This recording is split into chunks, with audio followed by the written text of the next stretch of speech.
This day and time. What happened today, years ago? Welcome to the Deep Dive.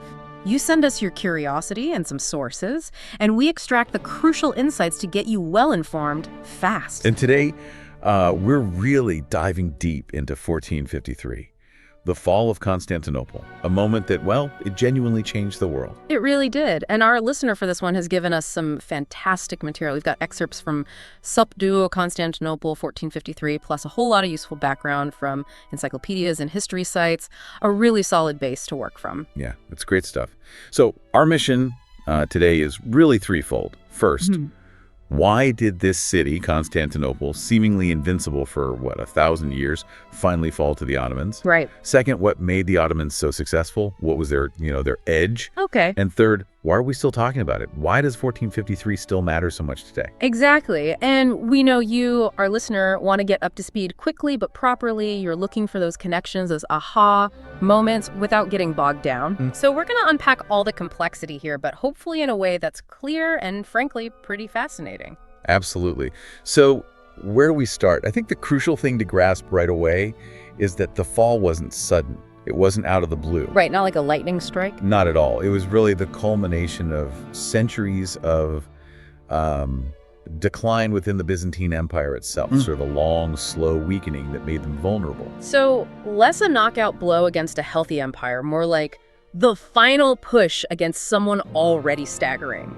The sources definitely point to this long decline, especially the political infighting. Exactly that. The internal politics were just disastrous. You look at the 14th century, it was riddled with these really damaging civil wars. Like the ones between Andronicus II and the III? Yeah, and then later between John Cantacuzenios and John Palaiologos. These weren't just squabbles over the throne. They were incredibly destructive. They drained money, manpower, diverted attention from, the real threats building up outside. The Ottomans. The Ottomans, precisely. This internal weakness, this constant fighting, it just created the perfect opportunity for them. And part of that weakness involved hiring mercenaries, right? Including Turks. That sounds risky. Hugely risky. It was a real double-edged sword. They needed troops, sure, but these mercenaries were expensive, often unreliable. And worse, sometimes it backfired spectacularly. How so? Well, Sobdoc Constantinople, 1453, points out how the Ottomans actually got Gallipoli, their first major foothold in Europe, partly because the Byzantines had used Turkish mercenaries in one of their civil wars. Wow. So trying to plug one hole, they basically opened the floodgates somewhere else. Pretty much. It just shows how desperate they were and how the central government was losing control. Was that a consistent problem, this lack of central authority? Oh, definitely. Over centuries, the emperor's power weakened.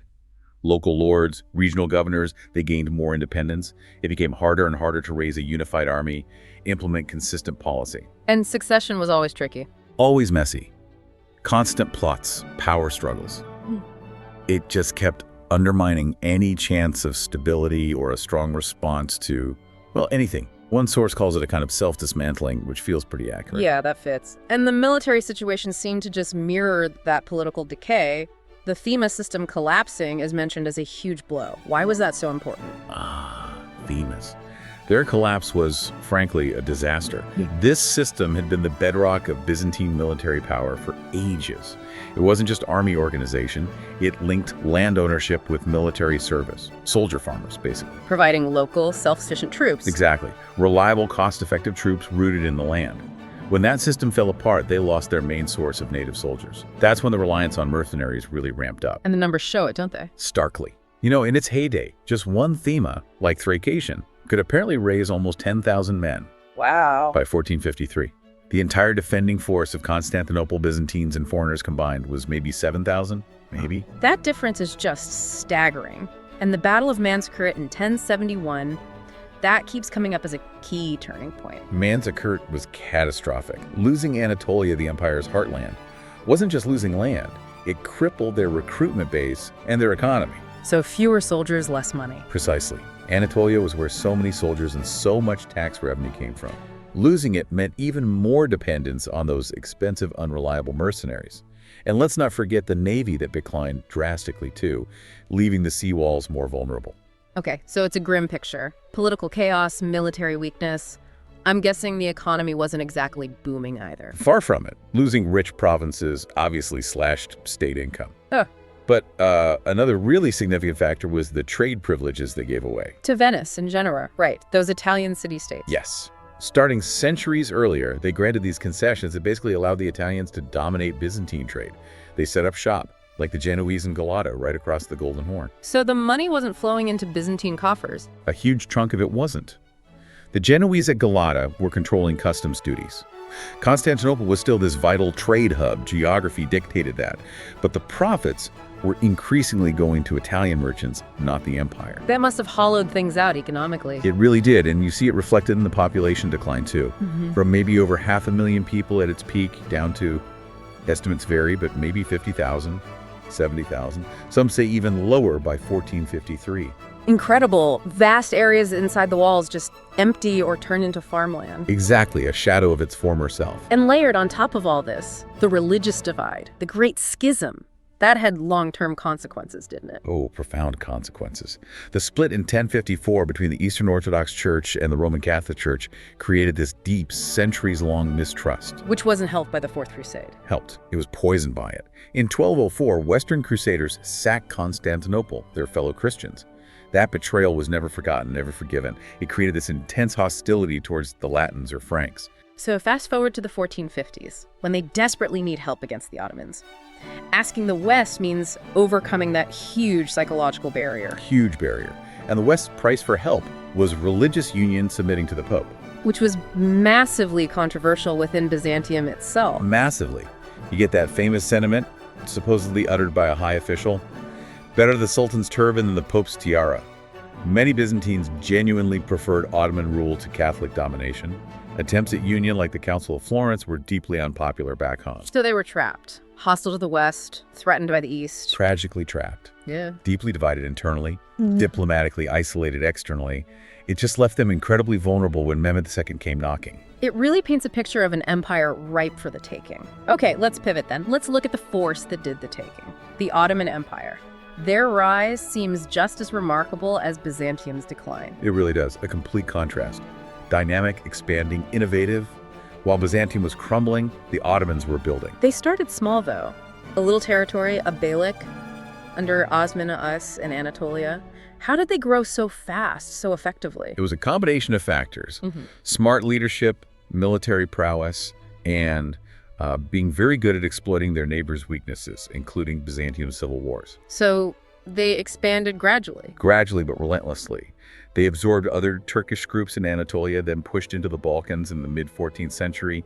Big victories like Kosovo in 1389, Nicopolis in 1396. These cemented their control in southeastern Europe. They were steadily encircling Constantinople. And they were resilient, too. Didn't they suffer a bitter defeat against Timur? At Ankara, yes, in 1402. A huge blow led to internal chaos for a bit. But the recovery under subsequent sultans like Mehmed II was really impressive. It showed the fundamental strength of their state. What was key to that strength? It wasn't just about winning battles, was it? No, not at all. They were also skilled administrators. They developed effective ways to govern conquered territories, incorporating diverse peoples, setting up a strong, centralized system. That was crucial for long-term stability and power. Okay, but the military power was undeniable. What made their army so formidable? Several things stand out. First, you absolutely have to talk about the Janissaries. The elite infantry.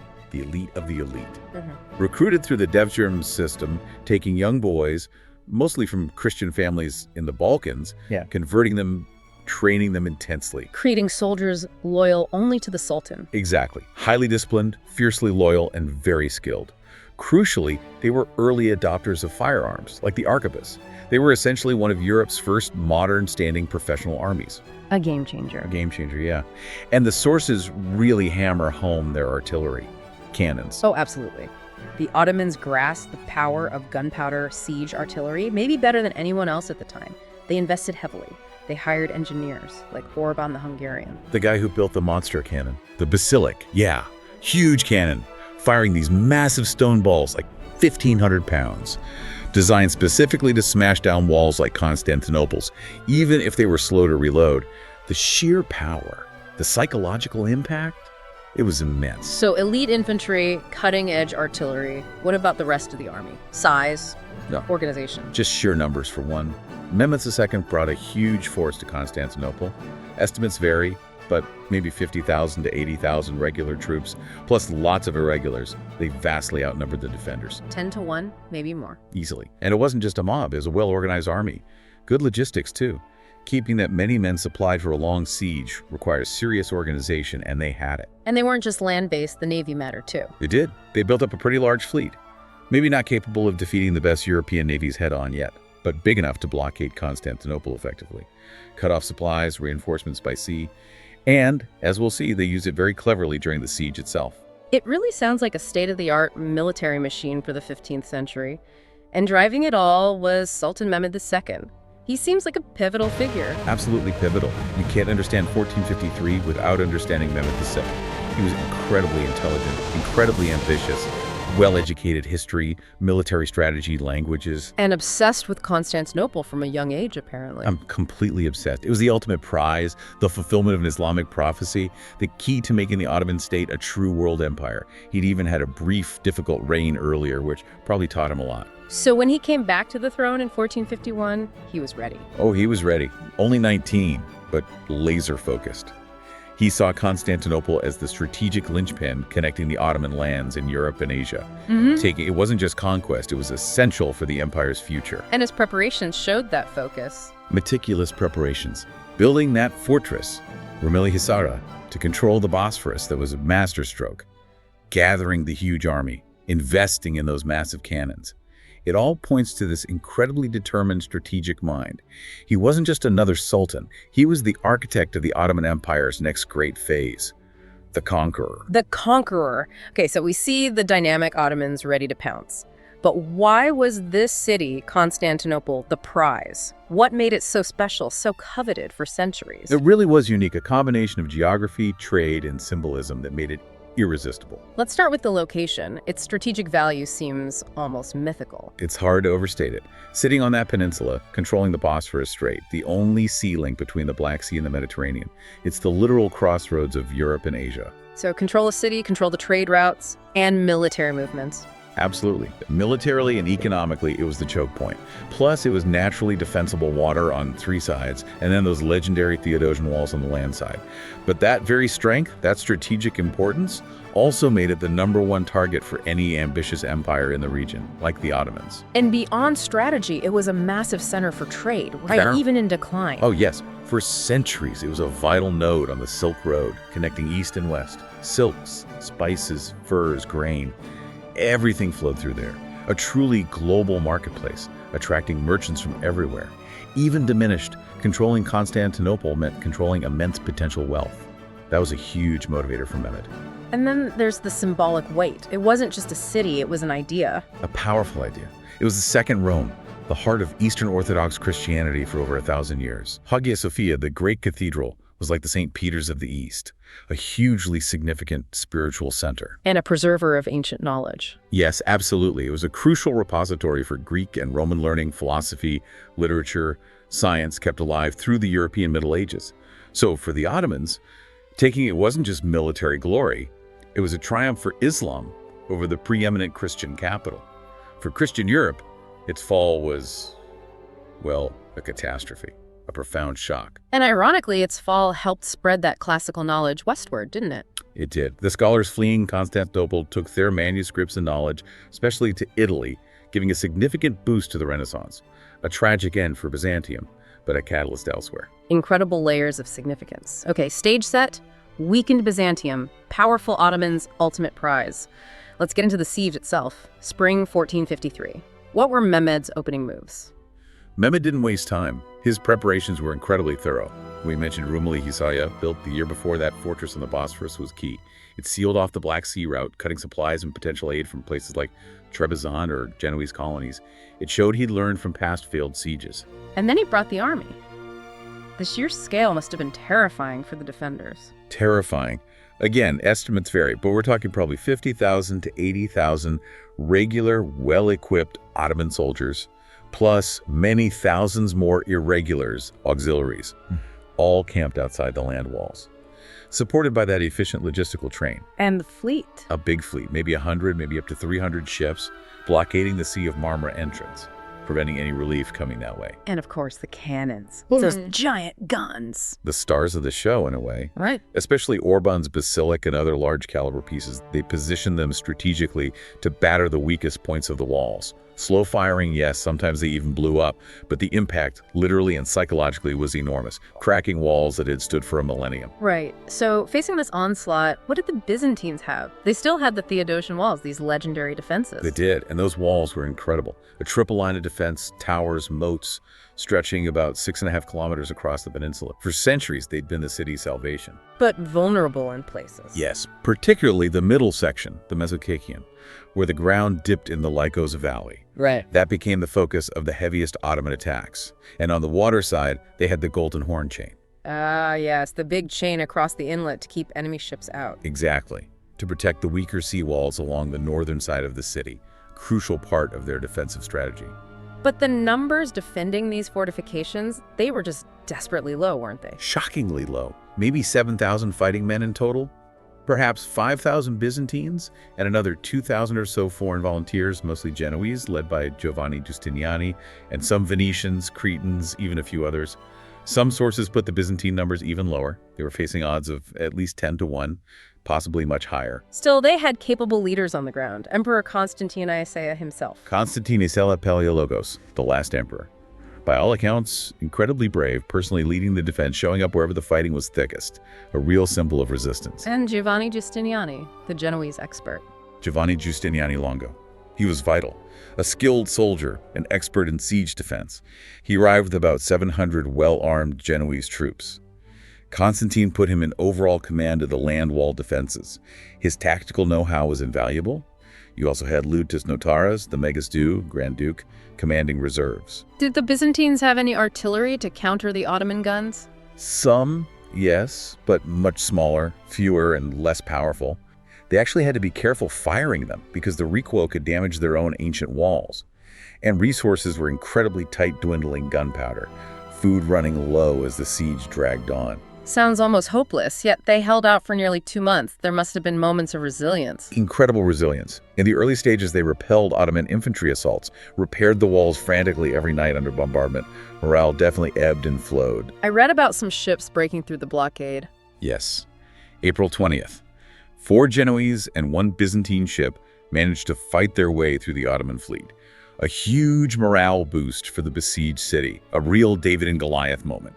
But ultimately, it wasn't enough to change the strategic situation. The constant pounding, the shortages, the lack of any major relief force from the West, it all wore them down. But their defense was incredibly brave. Okay, let's trace the siege's main phases. It starts April 6th. What happens first? Initial phase. Intense bombardment. The giant cannons start pounding the walls, particularly that Mesotichian section. The Ottomans launched some direct infantry assaults, but Togoldiani and Constantine organized the defense well, pushed them back. Defenders worked through the night repairing breaches. Then the focus shifts to the Golden Horn, mid-April. Yes, the Ottomans try to break the chain, blocking the entrance, naval skirmishes. The Byzantines and their Italian allies managed to hold them off. Yeah. And then comes that morale boost on April 20th with the arrival of the relief ships. But then Mehmed pulls off that incredible feat, getting ships into the Golden Horn anyway. How did he do that? Truly audacious. On April 22nd, he has his men haul, drag, and roll perhaps 70 smaller Ottoman ships overland across the Galata Peninsula using greased logs, basically bypassing the chain entirely and launching them inside the Golden Horn. Wow. Just pulled them over the hill. Pretty much. An amazing feat of engineering and willpower. And suddenly, the Ottomans have ships inside the protected harbor, threatening the much weaker northern sea walls. The defenders now have to stretch their already thin forces even further. A strategic masterstroke and psychologically devastating for the Byzantines. Game-changing. What defined the fighting in May? I remember reading about tunneling. Yes, May saw a lot of underground warfare. The Ottomans, particularly Serbian miners in their service, started digging tunnels to try and undermine the walls or sneak soldiers in. How did the Byzantines counter that? They had a very capable engineer, Johannes Grant describes as German or possibly Scottish, who was an expert in countermining. He led efforts to dig listening tunnels, locate the Ottoman mines, and then either collapse them or fight the Ottoman miners underground. Fierce, claustrophobic fighting beneath the earth. They were actually quite successful at stopping the mining threat. But above ground? Above ground, the relentless bombardment continued, day after day. weakening the walls, exhausting the defenders. Food was running desperately low. Morale was sinking. Ominous signs and portents were reported. No sign of a major Christian relief fleet. Prophecies about the city's fall were circulating. The pressure was immense. Leading up to the final assault, May 28th, 29th. Mehmed knew the city was nearing its breaking point. He offered final surrender terms on May 28th. Constantine XI famously refused to yield the city. That night, there were solemn religious services in Hagia Sophia, processions along the walls, a sense of impending doom, but also defiance. And the attack began when Before dawn, on May 29th, a massive coordinated assault along the land walls. Mehmed threw his troops in waves. First, the irregular Bashi bazooks, basically cannon fodder to absorb the initial defense. Then the Anatolian regulars. Finally, the elite Janissaries. aiming for the weakest point, the St. Romanus Gate area. Exactly, the heavily damaged Mesotetian section near the St. Romanus Gate. The fighting there was incredibly fierce. Then came the critical turning point. Giustiniani being wounded. Yes.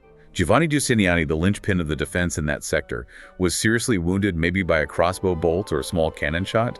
His nerves seemed to break, or perhaps the pain was unbearable, and he asked to be taken off the walls for treatment. Which caused panic.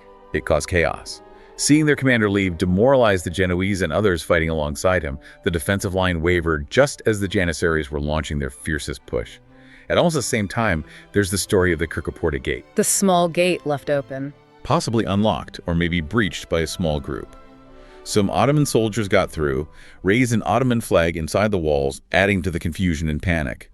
The Janissaries seized the moment, surged through the breach near St. Romanus, overwhelmed the remaining defenders, and poured into the city. And Emperor Constantine. Constantine XI, the last Byzantine emperor, accounts say he threw off his imperial regalia, shouted that the city was falling but he would not flee, and plunged into the thickest of the fighting near the breach. He died there, fighting alongside his last soldiers. A truly heroic, if tragic, end. An unbelievable climax. So the walls are breached, the emperor is dead. What happened next? The sack of the city. Yes.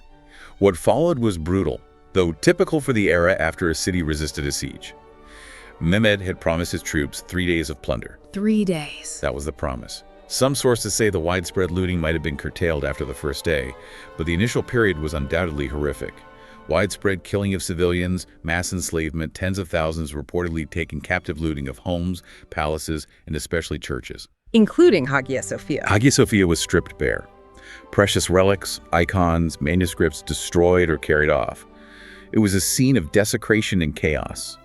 This wasn't just random violence, it was the calculated reward for the victorious army, and a way to utterly break the city's spirit.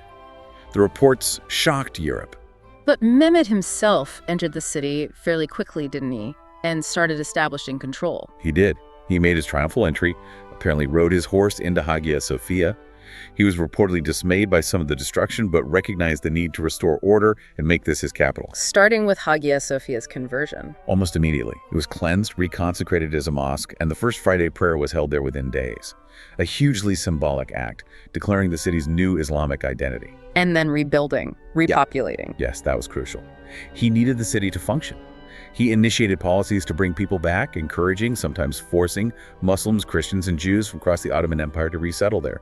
He repaired the walls, the aqueducts, commissioned new mosques, markets, baths. Transforming Constantinople into Istanbul. Exactly, making it the thriving multicultural capital of his now undisputed empire.